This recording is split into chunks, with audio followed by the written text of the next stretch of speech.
Hi, everybody. Welcome to Kingdom of Honor. I'm your host, Zanman Shane Sabuni, along with my good buddy, the Honorable Jeff.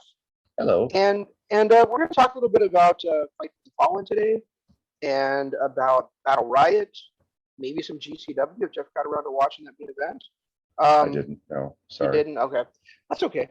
But I wanted to start with a couple of just like small items, maybe that I hopefully doesn't take too long of a discussion. But one of them is that what we're planning on watching for this coming week. Over the last like 3 years, Jeff, correct me if I'm wrong, but I would say there's probably three wrestlers that have grown on us from when we either didn't like them or had such disinterest in them to start with. Obviously, the biggest one is Orange Cassidy. Like Orange Cassidy, we just had no idea like what the fuck was going on with this guy, and now he's somebody that I'm excited to see every week on Dynamite. The second one was Jimmy Havoc. Like we thought, well, he's just a garbage wrestler. And then we saw him evolve in AEW, and even though I have no idea what he's doing now, I don't know where he's wrestling. I haven't seen anything about him in quite a while. We really enjoyed it. But the third is a guy that started at MLW, and he's still there as part of Injustice, and Jordan Oliver. We were like, this guy is just a douchebag, and he's sloppy as shit, and he can't do anything. But he's a guy that has used the COVID-19 to really travel around the world, put himself together as a professional wrestler. And so I was excited to hear that a match took place back in January that I had no idea. At the time, I don't know that I would have been as excited to see it as I am now, even if I had known about it, but I still would have been interested to see an Iron Man match on an indie show. And Right. and so we're talking about here is Jordan Oliver actually taking on now former ROH TV champion, but still a member of the ROH roster, Tony Deppen, in a 1 hour long Iron Man match that actually ends up tied after an hour. So instead of just being like, okay, it's sudden death, they go into a whole extra hour to decide it. So Jesus. Jeff and I are going to try to watch this 2 hour Iron Man match this week, and we'll talk about it on next week's show. It looks like Jimmy Havoc isn't doing anything. Go to his Wikipedia, and he is nothing since he was let go from AEW. Yeah, probably. Would you agree with those three choices though for me? That three guys that over the last 3 years or so have just kind of grown on us over time. Well, I know Jimmy Havoc, absolutely. Orange Cassidy was a guy that I thought his shtick was funny the first time I saw it, but then when I tried to watch some of his matches online, that's all it was. There was no athleticism, there was no actual wrestling. So he is definitely somebody that grew on me. And Jordan Oliver, I'm still not 100% sold on, but the fact that he actually pulled off a 2 hour cage match kind of has me intrigued. Iron Man match, not a cage match. Iron Man. Oh, it's Iron Man. Okay, yeah.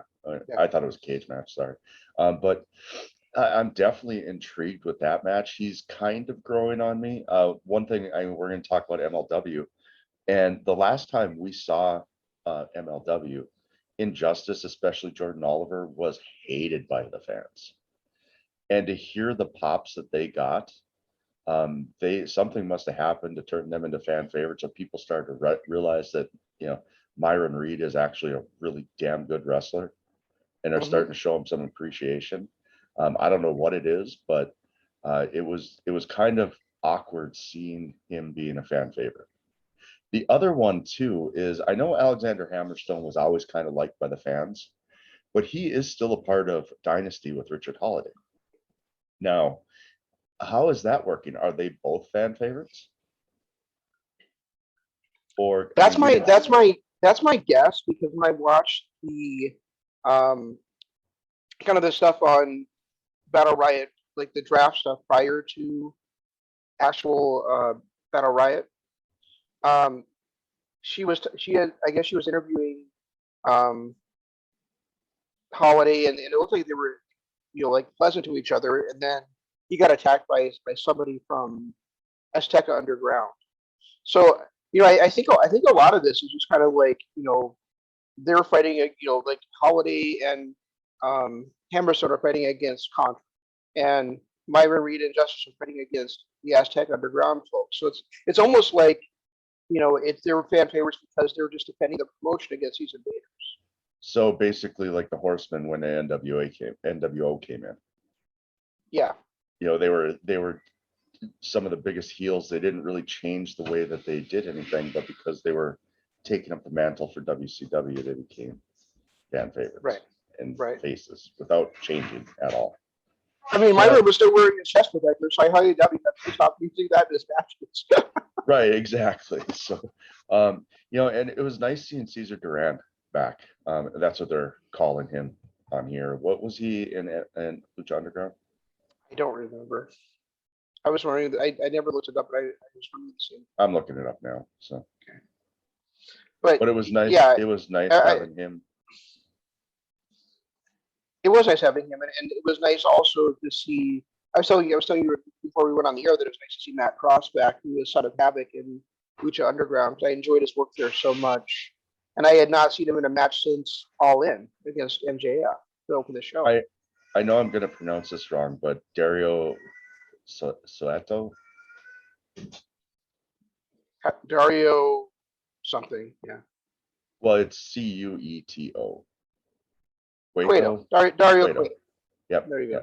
Dario Cueto is who he was. And he also portrayed his own father, Antonio Cueto, when he was in Lucha Underground. But yeah, it was nice to see him back. I want to see where this goes. Obviously, MLW is not going to become the new Lucha Underground. But to have some aspects of Lucha Underground and even the writing that they did, I'm really intrigued to see how this goes. Yeah, I mean they already have some aspects, right? Because Battle Riot is basically Ultimate Lucha, right? And then they also had added, Muertes was already there, so I mean they already had some aspects of it. But it's just nice, seeing that now they've got Dario Cueto, or Cesar Duran as he's now called, as their matchmaker, and so there could be even some more elements added in.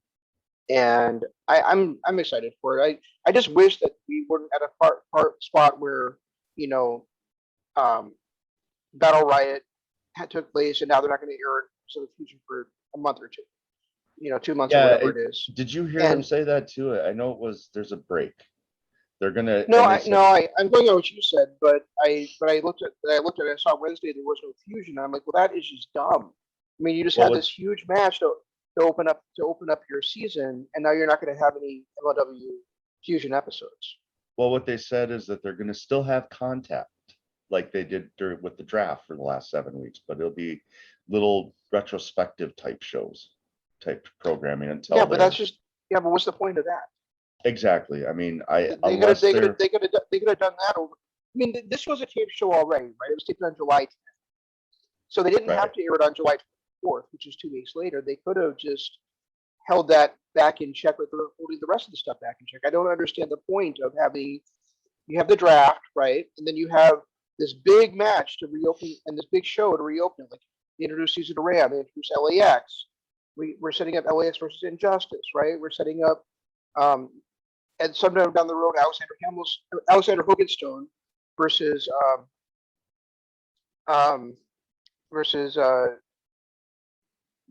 lost his name, Fatu. Jacob Fatu. And yet now nothing for however long the break is. It doesn't make any sense to me. The only thing I can think is they're not a top flight organization like WWE, AEW, even Impact. So maybe they're having trouble finding venues to book. I know that they do occasionally go on the road, and maybe Hammerstein was booked, so they couldn't record as many episodes as they wanted to. Maybe, but you had said that they recorded 11 matches there. They also have announced that they've got a show like booked for September, another one for October. So even if they spread those 11 matches out, I mean, if you have like a match or two an episode, and then show like a classic segment in there rather than showing classic segment on YouTube, and then putting these later Fusion episodes on there would make more sense. Right. Yeah, I mean, I'm just trying to look at it, thinking maybe it's the pandemic that is causing this delay, because before the pandemic, it was a weekly show. Fusion was on every single week, and then all of a sudden, the pandemic hit. They went away for a year. And then, well, not a year. I guess they did do some tapings because they did have a season last year, but it wasn't the full 52 weeks. No, and I get that. I really do.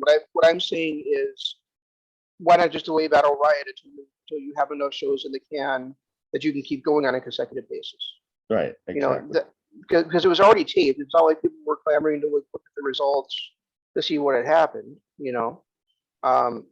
I mean, I suppose I could have found them online if I really wanted to, but I wanted to watch it. Because and honestly, I gotta say I was a little bit.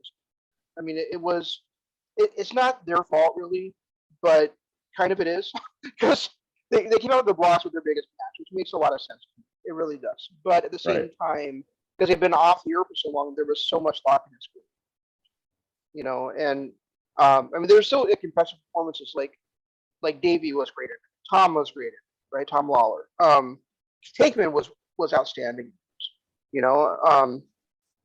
The Hammerstone was good too. I mean, I just hate that they turned him into Hogan now. It's just ridiculous. So yeah, that's why I caught him Hogan's story. They're not even trying to hide it. I mean, he did the whole hulking up, and then he did the red and the yellow, and the red and the yellow, and then of course of course he didn't Irish whip him into the ropes and kick him in the face. Instead, he went to Irish whip him into the turnbuckle, and then that got turned around, so he ended up going to the turnbuckle and then kicked him in the face. And then of course the pose down afterwards. I mean, literally everything. He did the whole. He did everything that Hogan. He was literally Hulk Hogan. They might as well just call him Alexander Hogan's son. Yeah, instead of Hammerstone, Hogan's son. They might as well just say he's the son of Hogan, like WCW tried to see that Paul White was the son of Honor. Right, something like that. It was embarrassing to watch because Hammerstone, like we talked about last week, Hammerstone was a 5-star player. He was a 5-tool guy. He had everything. And then all of a sudden, I saw this Battle Riot, and I think my exact text to you was, I used to like Alex Hammerstone. It just his character, this Hogan thing. I just hope that was a one-off type thing, and that's not his new character. I don't know. I did not like it at all. See, my and one of my issues is now that it's going to be off the air for a couple of months, am I going to remember to find it again when it's? Am I going to remember to look for it? I probably won't. I'll probably just get tired of looking for it, and then it'll be on for a month or two, and you'll be like, "Oh, look, there's some Fusion episodes," and we have to take a couple weeks to get caught up on. Well, I get notifications from MLW's channel, so when I see a Fusion, I'll let you know that it's on. All right, sounds good. I wasn't really impressed with Calvin Tankman. I did really like EJ. It was EJ Ndoka. Yeah, I liked him too. I liked him a lot. The thing with Ndoka is, he's one of those football guys, right? But he's got so much enthusiasm, and he's got so much, and already like a little bit of polish that you wouldn't expect necessarily from a guy like. And you can tell he's really trying hard to be somebody, and I think that guy has star written all over him. I really enjoyed the hell out of him. Yeah, he was probably my favorite part of the match, and there was a lot that went on there, but there was a lot of things like I think it was Aramis who they were trying to turn into Kofi Kingston with his feet not touching the ground. And there's still things like that, like the whole pancake thing that Kofi did that doesn't make sense because technically his feet is on the ground. There just happens to be a pancake there. I did enjoy that. I did enjoy that they didn't just do the Kofi spot once. They did it like 3 or 4 times. And that was kind of entertaining. But I guess the other thing I would say about it is it was weird the way that they booked things. Like, I'm never going to be mad about the community show, right? If he shows up in a battle royal for a couple of minutes, or a minute or two, or even 10 minutes, I really don't. I'm never going to not be excited to see the community show up, but I would have been more excited to see the Spirit Squad show up. Because those guys are just fun. They're always with the handle stick and making things interesting. Yeah, I really would have preferred to see Kenny and Mike show. But Kenny flat out retired, said he was never going to wrestle again. That's right. I forgot about that. I was just in the Yeah. middle of saying it. I forgot about I mean, he said he's not going to be doing those surprise comebacks or anything. He's just done. It's his health and family. So Well, Mikey could have showed up. Mikey could have showed up, yeah. And then I thought it was bizarre that the Caribbean champion wasn't in the match. Like Richard Holiday was one of the big stars of the promotion, and he still is. He's still the Caribbean champion, but he didn't appear in the match. I know he had a match. He had another match on the card, but I still think he should have showed up in the Battle Riot.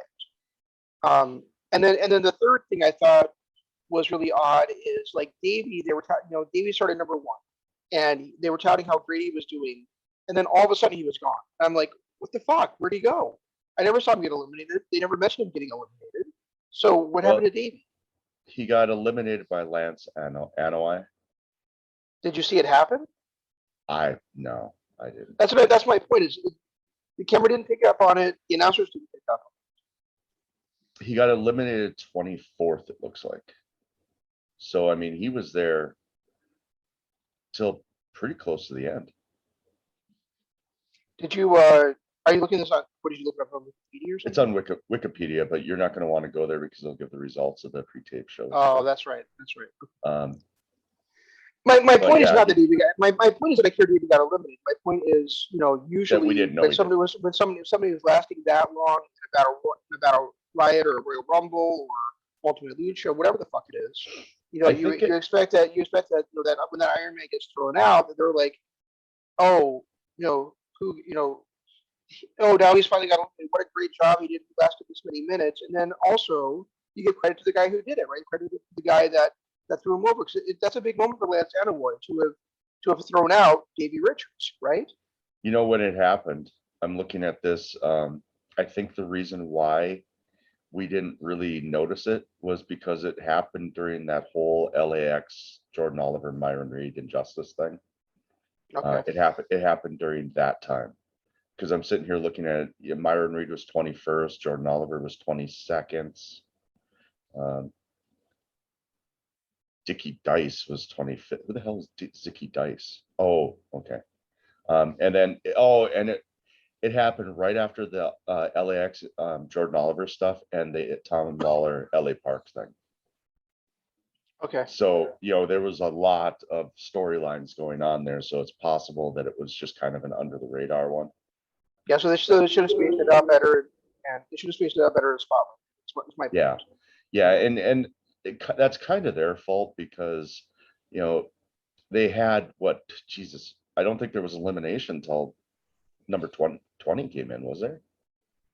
I think it was right before number 19 was on his way down to the ring when D'Lo got eliminated. Not D'Lo, but Savio Vega got eliminated, and then right after him, Waller got eliminated.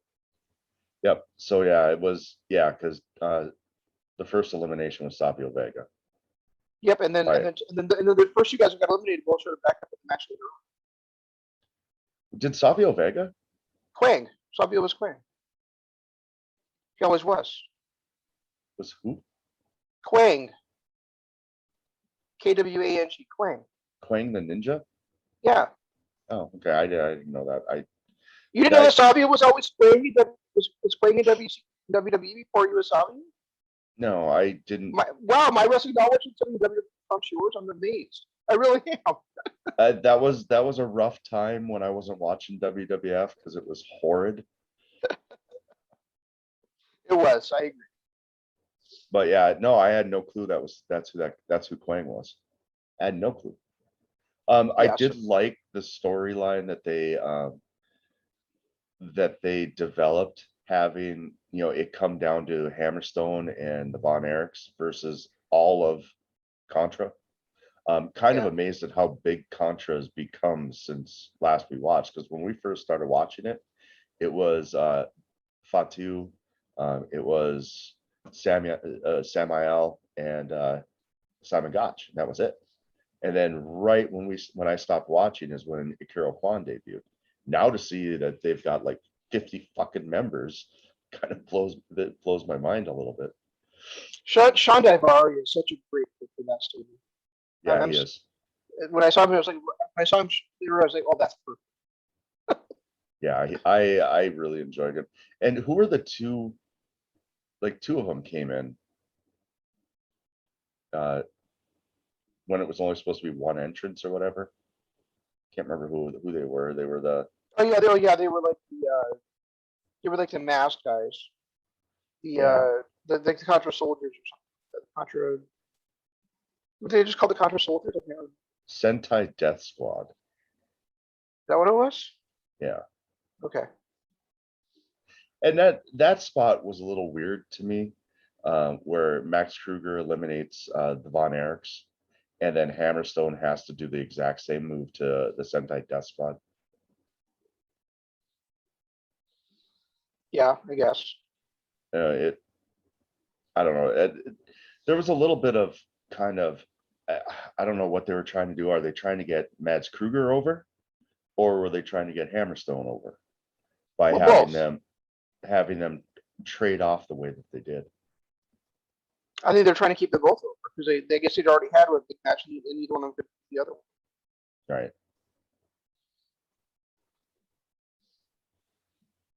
Two of Contra Sentai Death Squad members. Okay, so I guess Sentai Death Squad is more than two. So why were two of them allowed to enter as one person? So technically there were 41 people in this match. Yes, that's correct. I also did, and I know I'm just poking a hole in it here for the sake of poking a hole in it, but it was kind of weird on a show to announce Cesar Duran as the matchmaker on the show with Ultimate Power, right? But then also say the only way Hammerstone could get a title shot was by winning the Battle Riot. So why couldn't Duran have given Hammerstone a title shot? Yeah, that is true. That is true.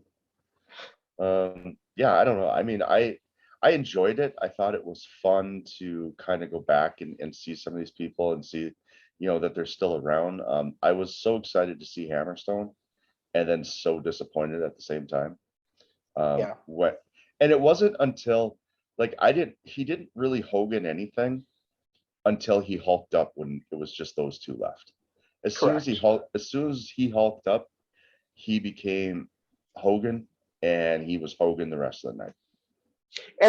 And also, I mean, that's part of it. The other part of it is I think he's put on way too much bulk now to the point where I don't think he can be the guy that you and I enjoyed a year, 2 years, whatever it was. No, yeah, I don't. I mean, his whatever his finisher was scary on certain people anyway. But now with him being the Nightmare Pendulum. Yeah, and now being as big as he is, it's going to be even more scary with some of these larger people. Right, like I specifically remember, like Savio had to be out months because that got fucked up on him.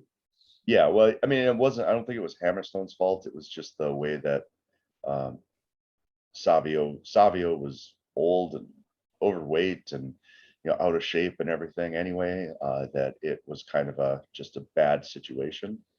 But I mean, his move is a lot like Styles Clash, is a lot like the pedigree. It's a dangerous move, and the way that you fall is not your natural instincts as a wrestler. Well, basically, I guess I don't get that because it's basically the rock bottom suplex just out of the suplex position. It's like a suplex into a urinary. Yeah, but it is, but the way that he swings them back is not a natural. I don't know. It just, I mean, I guess it's not as, I guess, the pedigree and the Styles Clash are probably the wrong example, but there's so much movement that it's kind of, I can see where it's a dangerous move. I mean, AJ and the pedigree, that it goes against every one of their natural instincts to throw their head back. Correct. Where I think, I don't know. I guess maybe you're right. The Nightmare Pendulum is probably not as, that's a bad comparison. Yeah, you do not want to tuck your head if you get a Styles Clash or the pedigree. You will break your neck. Yep, and multiple people have suffered injuries because of it. Because their natural instinct is to tuck their head. Yeah, it's kind of amusing, really, that the top row versions of those moves are less dangerous than the on the floor versions because they have more cushion and more time to react. Yeah, true, very true. Yep, the Avalanche Styles Clash that's the one that hasn't hurt anybody, but the regular one has hurt lots of people. Yeah, and I don't think the Pepsi Punch ever hurt anybody. What's that? I said I don't think the Pepsi Punch ever hurt anybody. Not sure what the Pepsi Plunge is. Oh, that was the top row pedigree that CM Punk used on the Indies. Oh, okay. Why won't this stop? Why will it not stop? Just turn it off. I'm trying. It's not stopping there. I mean, turn off the entire device, not just one. Speaking of CM Punk, the one other thing I wanted to talk about is like a couple weeks ago I was like so excited Worry by Honor was taking place August 20th and 21st, right? Right. And now it's like even though we've got Bandito versus Flip Gordon on that show, and we got Jonathan Gresham defending the TV title against Rhett Titus on that show, and then the next night we've got Brian Johnson taking on EC3, and we've got Vinny versus Matt Taven in that cage match. I don't know what I'm going to watch. I don't know where to make it to those shows because Rampage in Chicago was the same night as Story by Night 1. And the night 2 is Impact's Emergence, where Kenny Omega's defending the Impact World Championship. So it's like, as much as I love Ring of Honor, I don't know which of those shows are big precedents. I mean, Rampage definitely will because the implication has been strong. That's where CM Punk is going to debut. Now, could that end up not happening? Yes. Could that all be smoke and not fire? Yes. But that's still been the strong implication. You know, it can't be. It can't. They have to deliver. They have to. That is going to end up leaving such a sour taste in everybody's mouth if that was smoke and mirrors. They have to deliver with him showing up at Rampage. I mean, and I mean, we might as well. I was kind of done talking about MLW now anyway, so it's a good segment in the Fight for the Fallen. There was things about that really, really disappointed me. If you're going to pump up a segment with a big announcement from Tony Khan needs to walk his ass out on stage and make it. You can't have this pumping it up for an hour. After the break, we're going to have this huge announcement from Tony Khan, and then just have Tony Schiavone standing there saying, "Oh yeah, the name of the show is The First Dance." It was such a smoke and mirrors type segment that it really, really frustrated me. I mean, I can see where you're coming from. At the same time, Tony Khan has said he does not want to be on air. That's fine then. Then I understand they should have said there'll be a big announcement about a live event that Tony Khan has booked. Not that Tony Khan's going to make the announcement, right? Yeah, right. And that's what frustrated me is they kept saying a huge announcement from Tony Khan, and they pumped it up throughout the entire first hour. It was like every time they got a chance, Tony Khan's got a huge announcement. Tony Khan's got a huge announcement. We know Tony doesn't want to be an on-air personnel. So why not just say, Tony Khan booked this live event and we'll have that huge announcement later on. Got it. Something like that instead of making it look like Tony Khan was going to be the one out there doing the announcement. On the other hand, let's get over that bit of it because it really is exciting that they're booking the largest arena they've booked so far.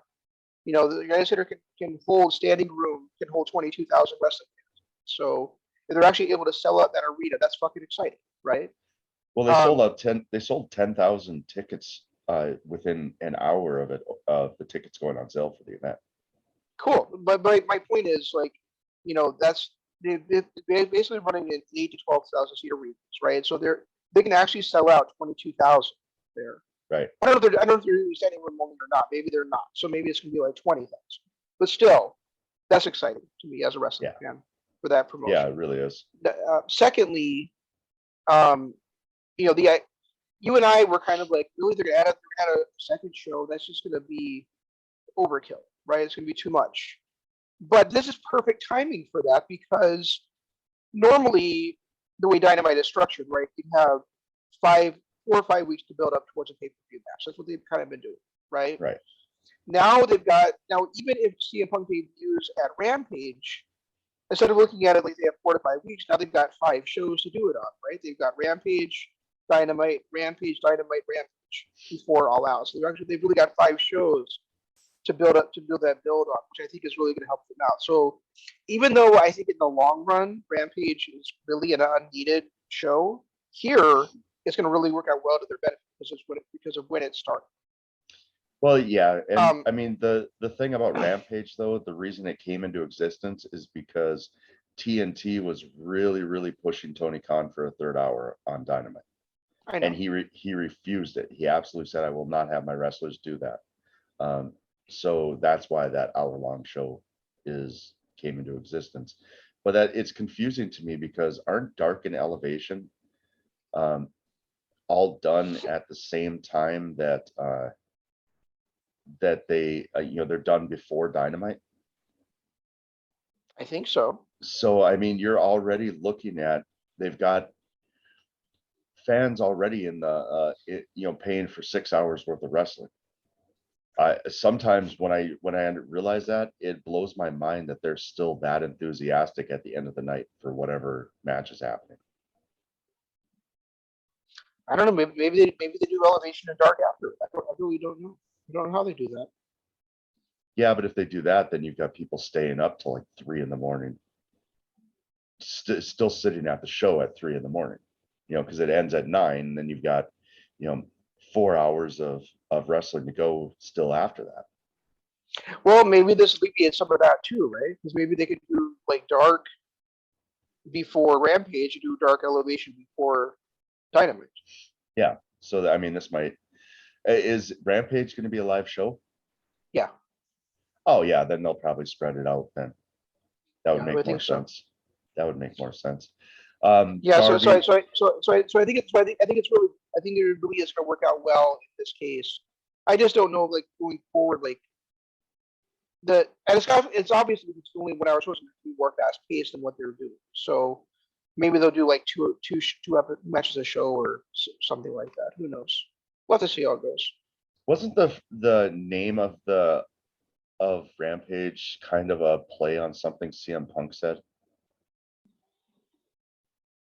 The name of that particular episode, or the name of? Well, the first dance, because CM Punk had said something about the last dance at some. No, the last dance. The last dance was the name of the Chicago Bulls documentary. Okay, all right, that's so. So the first dance is a play off of that. Okay. But I knew it was. But it's kind of like, this is our first dance with CM Punk. Right. And here's that 10,000 tickets. More than 10,000 tickets sold during the pre-sale for Rampage, so they haven't even gone on sale yet. Yeah, and that's awesome. Already more than 10,000 tickets have sold. Yeah, that's great. And I loved, and Darby Allin strongly, of course, hinted at not only CM Punk showing up, but him wanting a program against CM Punk, and that's someone who Punk has publicly talked about, wanting to wrestle. So I'm really hoping that they're setting this up for Punk versus Darby at All Out. Yeah, it's possible. Very possible. And we talked about Orange Cassidy, and I know this happened a couple weeks ago, but I don't know that we really talked about it 2 weeks ago. But that standoff between Sting and Orange Cassidy, still one of my favorite wrestling moments. It was just that was just brilliant, and to see Sting, do that too was fun. It was a fun moment that wasn't stupid comedy. And I read this week that was actually Sting's idea. Was it? It was actually Sting's idea. He called Tony Khan up and was like, "Hey, I know that I'm seconding Darby and Orange is seconding Yuta. What if we do this?" And Tony's like, "I love it." And everybody else loved it too. It was brilliant. It was absolutely brilliant. That's one of my favorite wrestling moments. I think it was great. Of the last year at least. Speaking of favorite wrestling moments, and I'm sure there's something out there that I'm not thinking of, or I mean, it's certainly possible something I'm not thinking of, but I have not been more entertained by an opening half hour of a wrestling show in years as I was this week's Dynamite. It was I so fucking good. I am blown away with how good AEW consistently opens their shows. Like they gave us the Nick Jackson versus Pentagon match. We've had so many good matches. They are really good. I think they're better at opening the shows than they are at closing the shows. They Because are for sure, but I think this one stood out. this one, this one was. I think the production of the Cowboy stuff, the production of, this was to me above WWE level production stuff. Oh yeah, in the show. Where the stuff with the Elite Squad coming out, the basketball introductions all the way to the only one in this match from North Carolina. All that. The whole thing was just it was outstanding. And then you got to the match was fantastic too. Well, it wasn't just that. The way that they did the Cowboy stuff and the way they shone the spotlight on the Dark Order and then had Paige come out between them, and the way they all stood on the apron, all wearing purple. And then all wearing purple in solidarity to Paige, and then and then doing their little hand signs and all that stuff. That was just a great moment. And then the Elite Squad comes out and tops it with their ridiculous over-the-top introductions. At 6'6", Nick Jackson. And then the numbers that everybody wore on their jerseys. With Kenny Omega wearing Michael Jordan's number, being from North Carolina, and greatest of all time, and so on and so on. And then the whole Space Jam references, just everything about that set the stage so where I'm like already invested. I was already invested in the first place because of the storyline coming in, and those introductions sent it over the top. And then you got to that match, and that match, everybody delivered in that match. Everyone did. I don't know that it could have been a better worked match. Even right down to Stu Grayson, poor guy. I'm surprised he got up after he bounced his head off the cement. But then to get up and dive again, I thought Silver was great. I thought the way that they eliminated Carl Anderson was amazing. I thought the fact that it came down to the original Elite, Nick, Matt, and Kenny against Paige, and then for Kenny, or for Paige, we've been talking about this. His biggest rival, the one that he should have been the most pissed at, was Matt Jackson, who's the one he pinned. Exactly. I thought exactly the same. Yep. And then the match, the back and forth after that, when he was already getting hit with title belts and kicked and everything, to be able to put on the match that he did against Omega, and then on top of it, yes, him losing was a bad idea, but how much more cool is it going to be when he finally does kick out of that one-winged angel to win the title? It was not a bad idea. So it wasn't what I wanted. Right. No. Yeah, but it wasn't a bad idea. Because excuse me. And if you think it was, you're not an NJPW. Yeah, exactly. You didn't watch it. You didn't watch it take 2 years for Kenny Omega to win the championship, or 4 or 5 tries for Naito to win the championship, or for like the career accomplishment for Kota Ibushi to finally do it. The trick is going to be keeping him hot, and as many stars as they have in that promotion, it's going to be the opportunity trick to do it. And there's still every chance that, again, like I mentioned, there's 5 weeks to go before All Out. So it's still possible for him to get back into that top 5 in the next 5 weeks to get that shot. But even if he doesn't, maybe he gets it at Revolution next year, maybe he gets it all out next year. But he's still going to get it. He's still going to get there. That's the thing. He's already a star right now, and by the time that he wins that championship, maybe it'll need even more, because maybe it won't be against Kenny. Maybe it'll be against Bryan Daniels. Maybe it'll be against CM Punk. Maybe it'll be a spot. Maybe it'll be a spot where MJF has been champion for 6 months and he comes in there and questions MJF. It's going to be regardless of who he beats, of course, it's still going to be a huge moment for him to cement him as the top guy. We're already on a 2-year story for him. We are. Because he came in and he was supposed to be the first champion and everything, and that's what he was promoting, and he swore to everybody that he was going to be the first champion and everything, and then he lost at All Out 2019. So All Out 2021, I think, is the perfect time. There's nobody hotter in the promotion outside of maybe Jungle Boy. There's nothing. The story has been a comeback, finding himself, finding that team that he always wanted in the Elite that he didn't have, but now he has in the Dark Order. I just think that if they're going to do it, All Out this year is the perfect time, and will cement him, even if it's a 1-day run and Kenny wins it back on Dynamite 3 days later. Just that victory alone catapults Adam Page to the face of the company for the next 5 years. Yeah, I mean, if I were booking it, that's what I would do. I do think All Out 2021 is the perfect time. Yep. But I'm not saying, but I also can't say there won't be another perfect time down the road. No, there will. Because I think Tony has booked so well at this point that it's hard not to have the same kind of faith in him that I do get it. And that's the thing about Tony Khan too. And I thought about that this week. It's like, yeah, I get frustrated that he rushes stuff. Like, there are times that, we have a 2-week payoff, when you could have built it for a pay-per-view, but instead we have and I, as much as I enjoy having a great show to watch every Wednesday, and it is great. There's a few flaws, like the people showing up that were like, why is he a number 1 contender? What did he do? Oh yeah, he won 10 matches on Dark. That stuff frustrates me.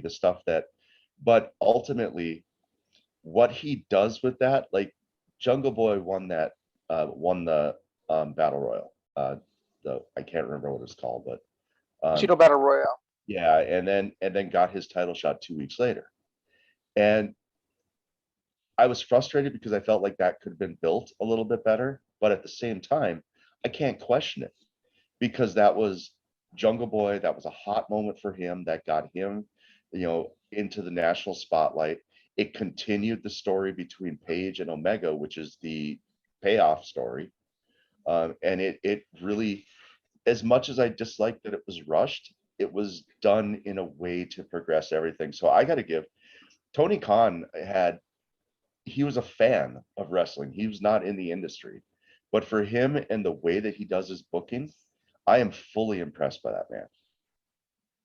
Yeah, I think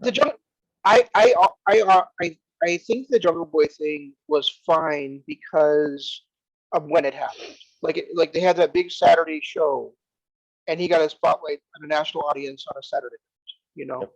and that really helped him a lot. As far as Page, like I still think there's other big matches for him at All Out, even if it's not against Omega. Maybe he's facing Miro for the TNT Championship, or maybe he even gets, and I would love this, Malachi Black. Malachi Black against Page at All Out would be fantastic too. Yeah, we're already building Cody against Malachi though. Yeah, but that's happening this week on Dynamite.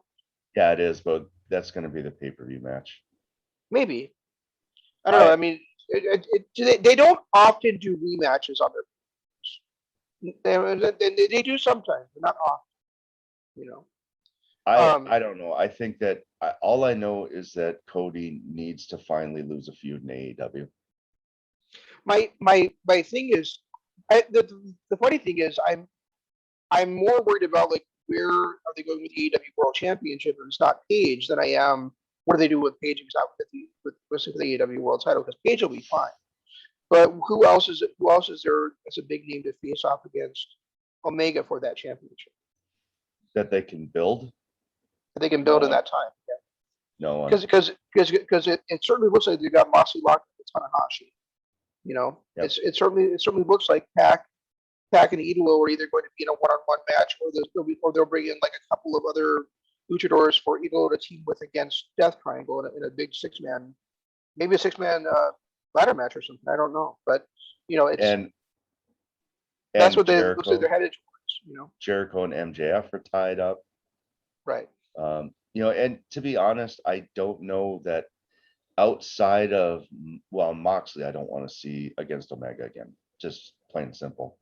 But outside of Page, who else is there that is, yeah, you can throw Jericho into it. You could throw MJF into it. You could throw um, uh, Pac into it.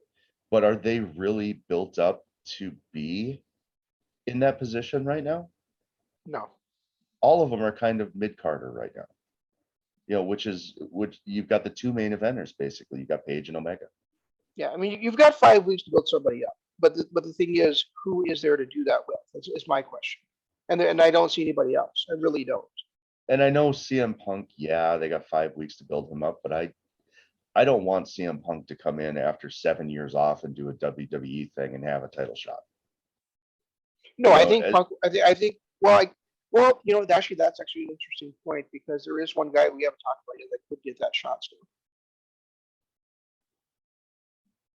It's not the path he's on right now, but could it veer off that Christian is the guy?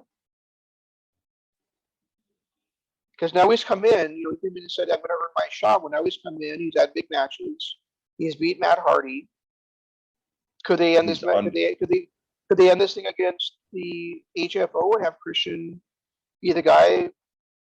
Because didn't they say he's in the top 5, right? He's undefeated. Yeah, he's undefeated and in the top 5. So couldn't Christian be the guy now? He could, I guess. I just see this. He's the only other one, right? It was not Page. Christian's really the only other guy. Yeah, honestly, you're right. He is, because you've got Brian, and it's interesting too. Is who is going to be the heel in this Brian Cage versus Absolute Ricky Starks? Because the way the crowd reacted, and I'm sorry I veered off there, but you're right. I think Christian Cage is the only other person that makes sense. I don't think it's going to happen. I think we finally get done with this Cage versus Hardy Family Office at All Out. I think that's when this feud finally ends. I wish it would have ended like 3 weeks ago, but I think that's when this feud will finally end. But when you look at, now I lost my train of thought. I completely forgot what I was talking about. You were talking about Starks and Cage. Yeah, I mean with Starks and Cage. The other Cage.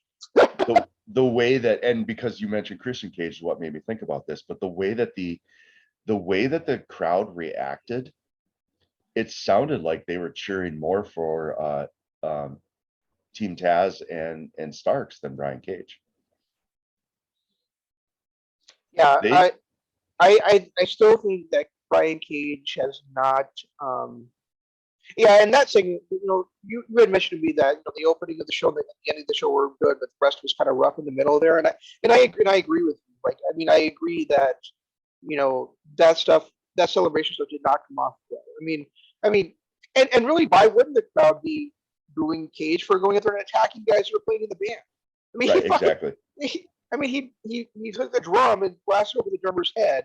Then he knocked down the trombone player and broke his trombone in front of Stars. It's like, okay, what did the band do? What did Brian Cage do to endear himself to the fans during that segment? Exactly, nothing at all. He got turned on by Team Taz, which you could think you could outside looking in almost look at that like a face turn for Team Taz.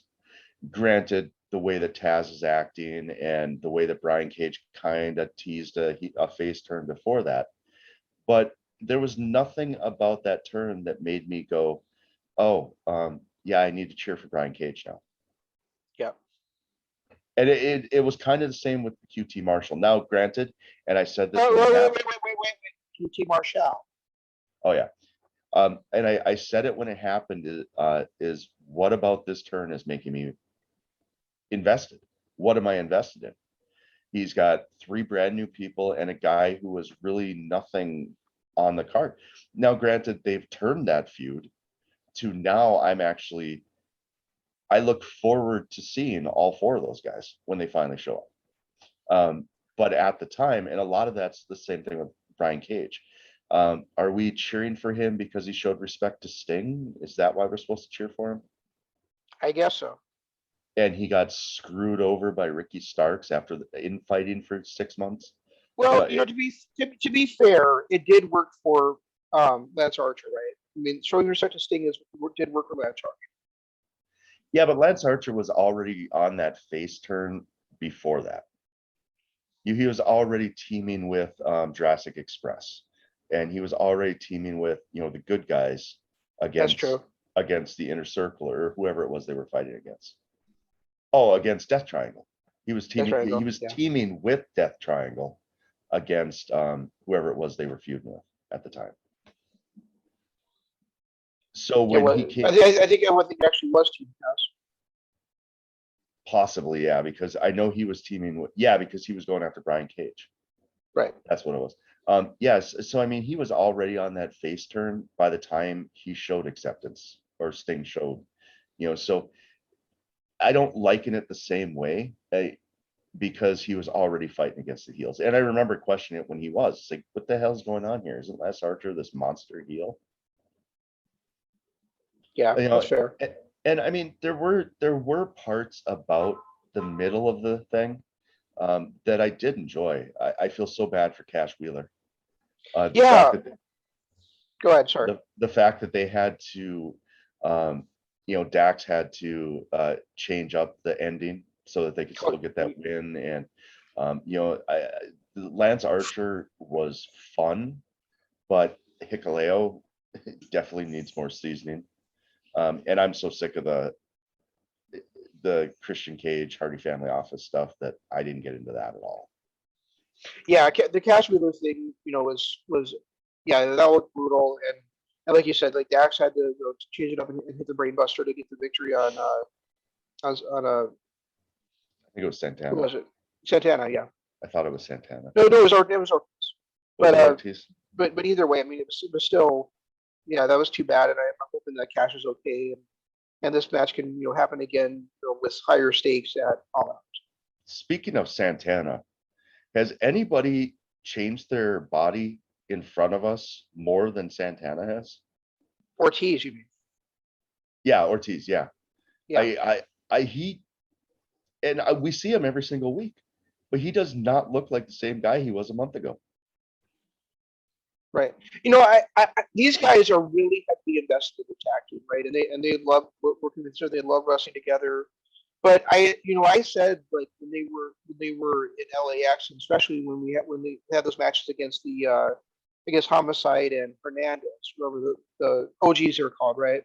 Yeah. I especially that I was like, wow, Santana's fantastic. That guy, is sensational in the ring. He has a big, and I said this to you on air. I said, that guy has a chance to be a big time major star in the world because of his athleticism. Right. But look at Ortiz. Look at the way Ortiz has changed since then. The character he's portrayed so far in AEW, the way he's changed his body, the way he's changed his style in the ring. I can see both of these guys breaking apart from each other and being huge stars. Yeah, I mean, and Ortiz has the one thing Santana doesn't, and that's some ridiculous charisma. Yep. He's got that rock level charisma where everything he does turns to gold. Every way that he acts is just amazing. And he's proven that in AEW with his crazy character that he's done. I think that, and I also think that Santana's toned down his ring style since the days I said that too. Right. So I think those two things combining together are kind of like those two guys at the same level, where you could see both of them being stars. But not that I think they're going to break up anytime soon, but I think if they did, they'd be like two other like high level top stars for that company. This organization, you can rag on them as much as you want for bringing in some of the older stars, but I've not seen a company with this many bright future stars. I don't think ever. Well, that's what I was going to ask you. That's something I was going to ask you. Was like, why? I love AEW. I do. From the very beginning, this was something I was in on the ground level, literally, right? Right. But I even told you I told you the day after All Out, or the day after All In, these guys are forming a company It's going to happen. Right. Watch. Yeah. And it did. But I'm still a little bit to the point where why did this company succeed when TNA didn't? TNA had so many great stars.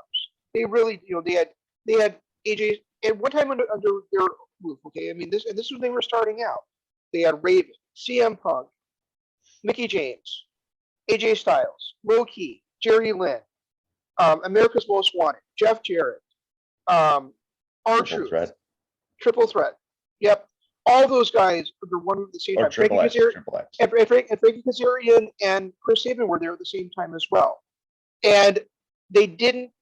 While they were putting on great shows on a week-to-week basis, enough to get on Fox Sports Net, then eventually to get on Spike TV, they never got to this level of popularity that AEW. You know why? And it's just astounding to me that AEW has done it this quickly when even after, as much as I really enjoy, and I do, Impact still 19 years later, they've still never gotten to this level that AEW got to within one paper. You know why? I don't. That's why I'm asking. Because Jerry Jarrett walked away and sold his shares to the Carter family. Once Dixie came in as the majority holder, she is the opposite of Tony Khan. She's an Uber fan, but she didn't know what she was doing. When she became the decision maker, it became throwing money at ex-WWE guys, and like bringing in Hogan and Bischoff and all of Hogan's friends. I mean, Jesus Christ, the Nasty Boys showed up in 2011 on TNA. And then Dixie Carter had to make herself a primary player, stop developing the young talent to focus on Ric Flair and Mick Foley having one last match.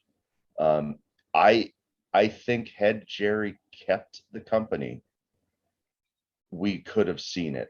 Granted, now people are they're more open to it. Back when TNA started, we were really only used to two companies, WWE, WCW. So now here's two companies again.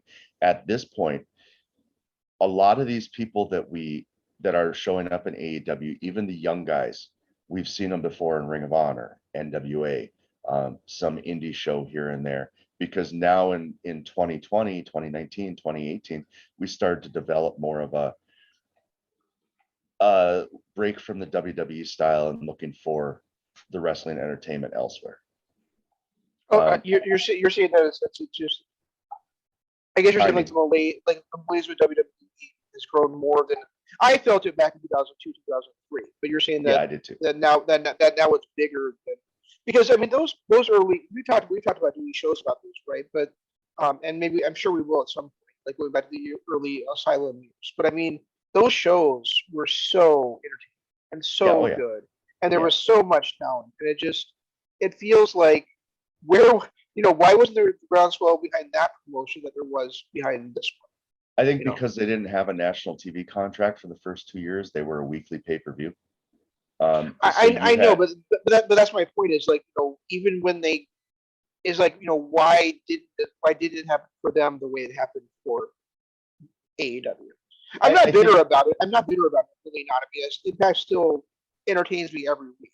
The thing is that I just think it's very interesting to look at the two parallels and be like, okay, yes, Dynamite AEW has a ton of talent, but so did TNA.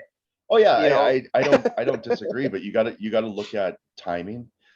That's when the SmackDown 6 got started, and SmackDown, they were on a national television where you had to pay to see people like AJ Styles. You couldn't just flip a channel on a Wednesday night when there was no other wrestling on and enjoy him like you can now. Like now AEW has that advantage of being on a major television network on a Wednesday night, not opposed by anybody, and you don't have to pay extra to see them. And then I think that if Jerry had stuck around once they got a TV deal and not sold to Dixie Carter, I think they could have. they could have grown because there was a lot of momentum with them when Christian Cage showed up, the Team Cage, and AJ Styles showing a different side of his character, and Jeff Jarrett still being the king of the mountain but not being the focal point, and then bringing in Angle came in at that time, Rhino came in at that time. So they had a nice mix of up and coming stars with already established AEW, or I'm sorry, WWE guys. They had a nice mix there. And they were doing very well when they first got on national TV. But once Jerry walked away and sold that to Dixie Carter, it all changed. And now these young guys weren't getting. Vince Russo comes in because that's a name she remembered. Hogan and Bischoff come in because that's a name she remembered. It got to a point where the young up and coming guys weren't getting pushed anymore. Yeah, I guess for me as a teenage fan, I know there's a couple of things that have turned me off to them, or turned me off back then, was I just felt like they hit the reset button too many times. Like AJ at Rick's Most Wanted would go from being, they would rise up the ranks, become stars, then they would switch to other networks, they would go back down, they do it all over. Yep. that was part of me too. But yeah, I just thought that was interesting looking at those parallels. And speaking of Impact, I know I want to get back to Dynamite too, but speaking of Impact, as you and I are talking, do they have an Impact special tonight? Tonight? Yeah, it's called Homecoming, and I wasn't going to watch, but because it's basically they said it was a night of mixed tag matches, because whoever wins that mixed tag tournament is the Homecoming king and queen for Impact. But also a couple other things are happening on that show. Number one is Josh Alexander is defending his division title against Taurus, which I always think is interesting when the X Division title is defended against somebody that's not in the cruiserweight style. And number two is Eddie Edwards and W. Morrissey are having the rematch in a hardcore match tonight. So that'll be interesting. Also, there's two new people debuting. Because Deonna Purrazzo has a surprise tag team partner, and the most professional wrestler Brian Myers has a surprise female tag team partner. And I'm also interested to see who this. I don't know if you've been watching Impact at least a little bit too, so you see these promos for the Drama King. I'm interested to see who that's going to be too. The only one I can think of that would fit that role would be Aiden English, but I'm sure I'm way off. Is Aiden English even wrestling still? I don't think he is, but I just remember he was a drama guy in NXT. So I mean, that's what kind of comes to mind. Although I'm sure that I'm way off. All I know is that Impact is really missing opportunities left and right. I really feel like they should have had was it Bound for Glory? No, what was it? The last one? Slammiversary. Slammiversary. Yeah. I really feel like they missed a lot of views by not promoting NJPW, NWA, and Ring of Honor ahead of time. Because when you say mystery guest, there's a mystery, somebody, a new person's going to debut and it's a mystery who it is not as serious, is not as not as big a draw, not a reason for me to watch it as it would have been if you'd said Jay White will make an appearance. Jay White, hell yeah, I'm in. I'll pay the $50. Did you watch Impact this? I watched Jay White's segment. I'm sorry. What's that? That Jay White Chris Bay match against the Good Brothers. Jay White was so misused in that match. It was awful. Yeah. That was very disappointing. The reason I asked is because somebody showed up on Impact that I like watching that opening match on Dynamite. I was like, where is he? Where is the Elite Hunter? Where's Frankie Kazarian? Why isn't he out here doing something to help Paige? Right? That's because he showed up on Impact for the first time in 10 years, something like that. Well, isn't Impact taped on Tuesday nights and then aired on Thursday? No, Impact they take 4 shows at a time. Oh, but my thing is that my thing is like the Elite Hunt. That's where Frankie Kazarian showed up. Is he was out there after the Elite on Impact. So now next week on Impact, it's Kenny Omega and the Good Brothers against the ad hoc team of ready, Stanley Callahan, Frankie Kazarian, and Sammy's longtime rival, Eddie Edwards.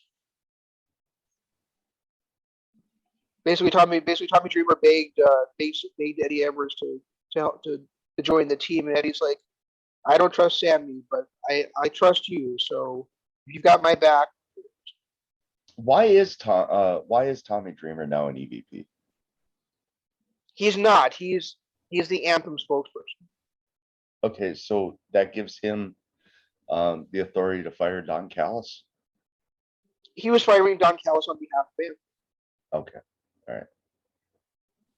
all right, that makes a little more sense because all I know is and actually that was actually a funny segment out there too when because Scott D'Amore was talking to Tommy and Tommy said we need a number of contenders for a couple weeks since Slammiversary. We need a new number of contender.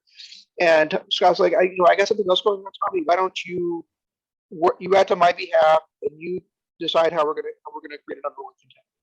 So Tommy tells Don and Kenny, we're gonna have a battle royal in 2 weeks on Impact to decide who is going to be the number one contender.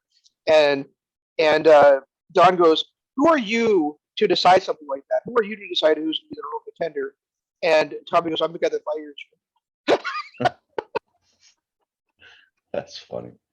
I know people say that Callis is grading and all, but I still enjoy him.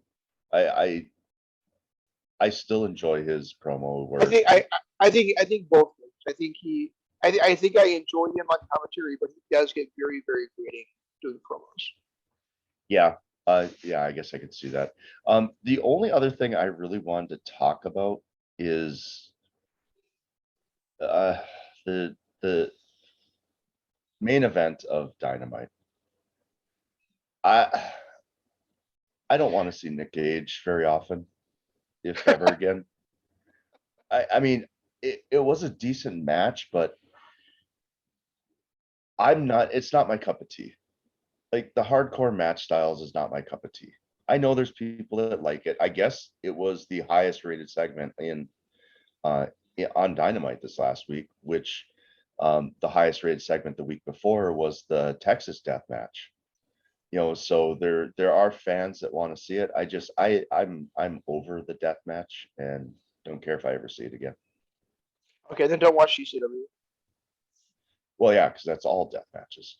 No, it's not. It's all death matches in the same way that ECW is all hardcore matches. No, there's actually great technical wrestling on those shows. Okay. But there are death matches as well. And in fact, the show that I bought tickets for on Wednesday in Chicago the night before All Out was renamed from the Art of War to the Art of War Games. So I'm actually going to get to see a War Games live in like a 1,000-seat arena or something. That'll be interesting. I mean, but and Gage versus Matt Cardona was a lot of fun.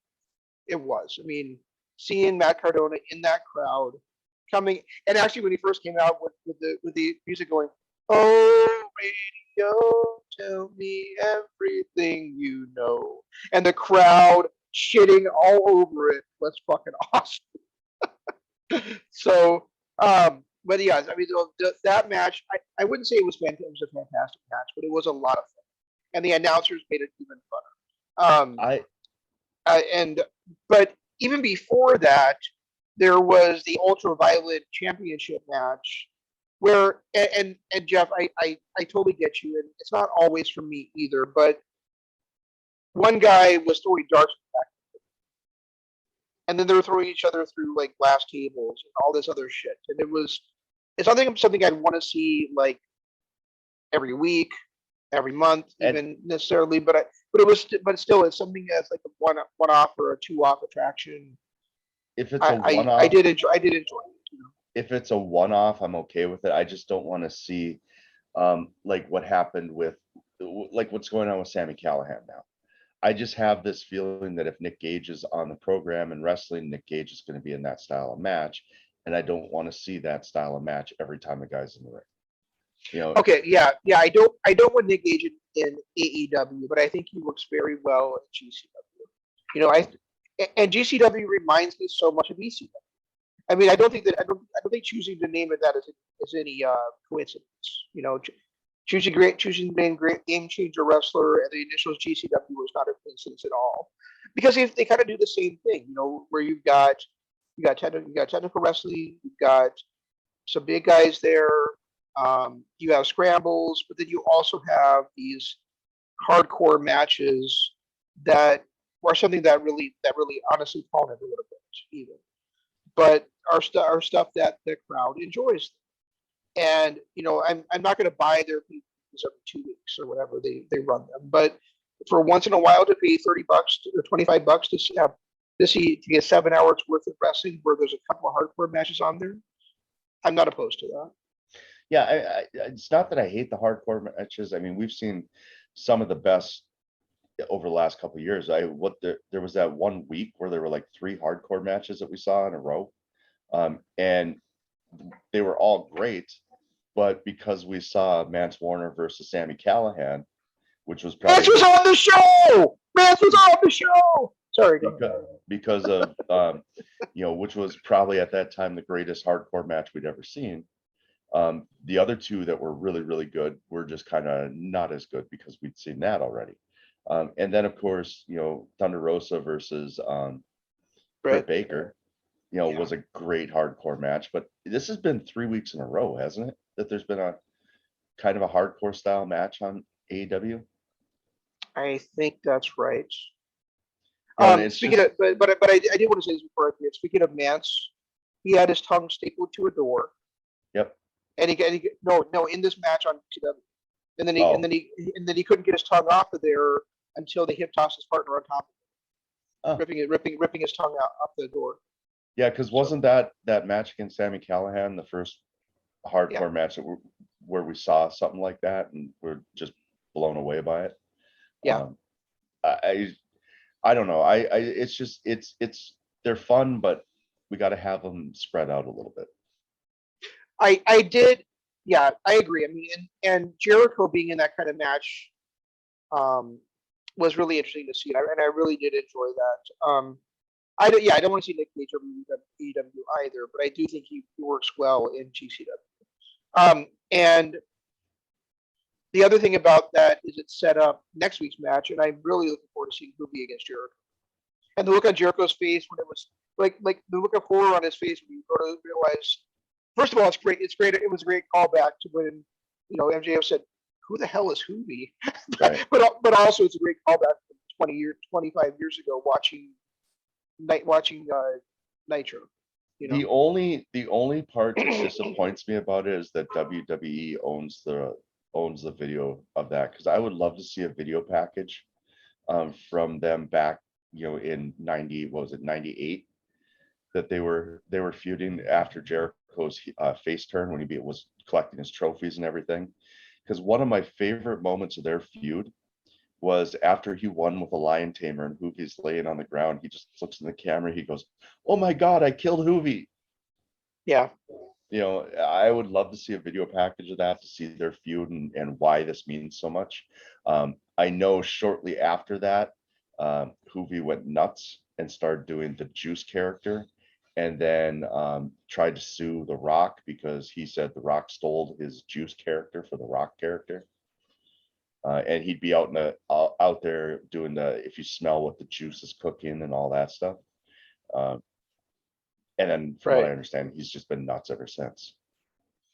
The other thing about this match, and I know I already kind of told you this, but this entire match, after just watching Loki, like this entire match, like just set AEW as a total variant of itself, because the stipulation of this match was that any member of Inner Circle got involved, that the 5 Legends of Jericho were over, and Floyd was fucking involved in this match.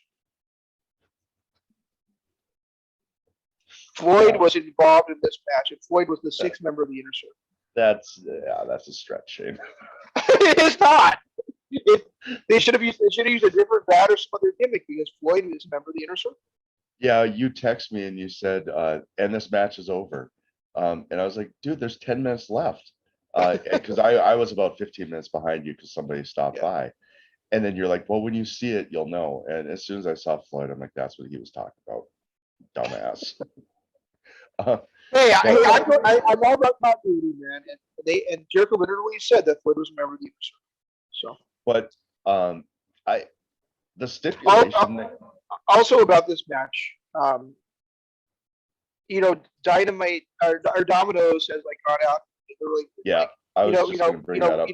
We might never run another ad in AEW kind of stuff we're going to do. And you know what?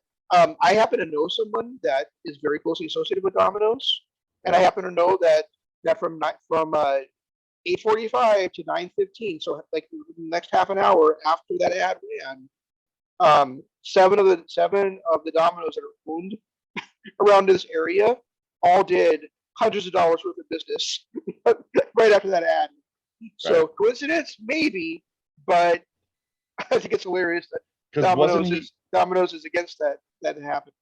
Wasn't he using the pizza cutter as that ad was on? Apparently that's what the picture in picture that he was using it as the ad came on. Yeah. I mean, once picture in picture came on, I focused. I didn't really see the ads. I just kind of focused on the picture in picture and I try to block out. I turn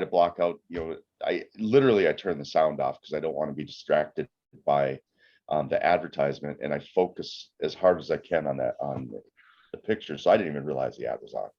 I didn't either until I was told the next day by this person. Yeah, I saw it on Twitter, so that's where I noticed it. But yeah, they're reevaluating their partnership with AEW and TNT is what it is. And I know a lot of people when they saw it thought it was hilarious. Like you said, it immediately people are like, "Oh, Domino's," and they call an order. In fact, when I saw the advertisement the next day, I ended up asking Arlo, "Do you want Domino's for dinner tonight?" And we ordered Domino's that night too. So I don't know. I think it's funny, but yeah, and I think I remember texting you too that this match with Gage, if Jericho wasn't the GOAT, he's cemented himself as the GOAT. With these stipulation matches and what this 50-year-old man is putting himself through to entertain the crowd, it just blows me away that Jericho is willing to do a death match like this, hardcore match like this, and then followed up where two 50-year-old men are going to be diving off the top rope to win a match. I'm blown away with Chris Jericho and how much he gives to the fans and how much he is willing to do for fans. Yeah, I mean, Ric Flair was wrestling at his age too, right? But not to this level at all. No, it's amazing.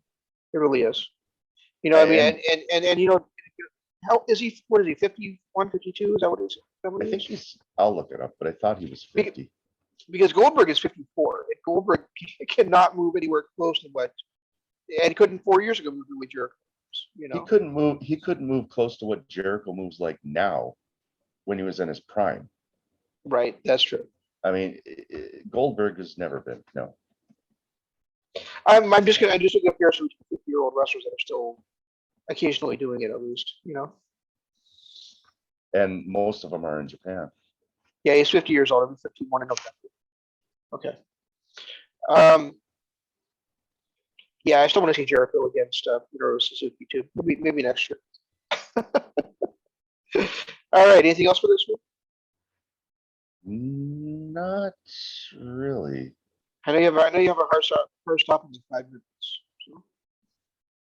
I didn't, and I know some, like Jericho has something in the area here, and I don't know what it is, but I know a waitress at one of the local bars that will occasionally run into Jericho. He's in there just up visiting. She said that he is one of the nicest people she's ever met. like Yeah, straight up. he's got like a cabin in this area. He's actually like been at Fortune Bay and stuff before. My wife used to work there, and she would run in, and she would see him sometimes, and she's had the same thing. He's just super nice. Yeah, it was the Fortune Bay, the waitress at Fortune Bay that told me that. But Yeah. yeah, he from what she's told me is he's one of the most genuine uh, people that she's ever met, one of the nicest people she's ever met. And it doesn't surprise me that he is as popular as he is, even at his age, because he's not just doing this, he's also a rock star. He's writing books. He is, I don't know. The more and more I see Jericho, the more and more I elevate his GOAT status. He does books, he does wrestling, he does podcasts, he's a DJ for Sirius XM radio. He does everything. Yeah, and then being a nice guy on top of it. Yeah. So AJ Styles might be the greatest in-ring wrestler of all time, but overall performer, Chris Jericho. He's the Tom Brady of wrestling. Yeah, I don't care what anybody says. I mean, if you guys want, if you want to put guys like The Rock and Austin and Hogan and Flair above him, that's your prerogative. But Right. they're not going to be a mine. Well, For me, and Jeff, you and I talked about this a few years ago, but to me, Austin's still there for me. So for me, it's Austin, it's Jericho, it's AJ Styles, and it's Hiroshi Tanahashi. So that's my.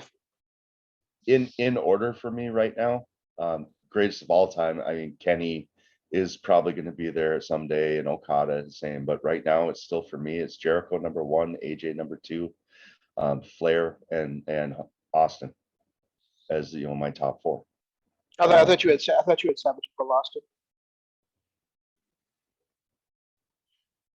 I did until I saw the documentaries. Gotcha. Okay. Because I've been watching those documentaries on A&E, and I watched Savage's, and I'm like, yeah, he was great. Then I watched Austin's, and I didn't realize all the greatness with him that when I was looking back at the character himself I was looking back at Savage's whole career, but only Austin's 96 to 2001. Gotcha. Once I started looking back at his Hollywood Blondes character and that feud and incorporated that in, then Austin moved up. I mean, Savage is still my number 5, but Austin is number 4. Yeah, for career feuds, I've still got Austin versus Dustin Rhodes as being one of mine. Yeah.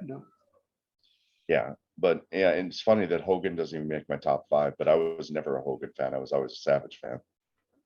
And if things hadn't changed, if Bischoff hadn't come in and Hogan hadn't come in, those two guys wrestled over the TV title, the US title, the tag titles. If Austin and Bischoff and Hogan hadn't come in, they would have ended up wrestling over the World Championship too. Probably, sure. Yeah, probably. Yeah. So. But all right, you guys, check out our Patreon, patreon.com/Kingdom of Honor. If at any point we entertained you during this, do us a favor, hit the like button, subscribe button, and notification bell, and so on. And our schedule's been a little goofy, but we're trying to get our content up as quickly as possible. With a lot of stuff going on, summertime, a lot more goes on than we hoped for. So even though we say wrestling show is going to be up on Monday, sometimes it's not up till Wednesday. I know we do have a new show that we just released, Loki. That came up on Saturday instead of the normal Wednesday when we want to get it up there. But programming, we'll get it up when we can. Yep, and we got Titans coming up soon now, and also maybe another Shane's Reading Addiction one of these days. We're doing what, the first 3 episodes of Titans, or do you want to do more? Well, we said 3, and I've got the first 2 watched. But if you want to do 4 instead of 3, we can do that. I've got the first 2 watched too, so I could probably squeeze in the other 2. Let's just do 3, because I've got to go pick up Arlo, and then my normal Saturday smoke and stuff and all that. So let's just do 3. All right, works for me. Thanks so much for watching, guys. We'll see you next time. This is Shane saying long days, pleasant nights, and Jeff saying goodbye.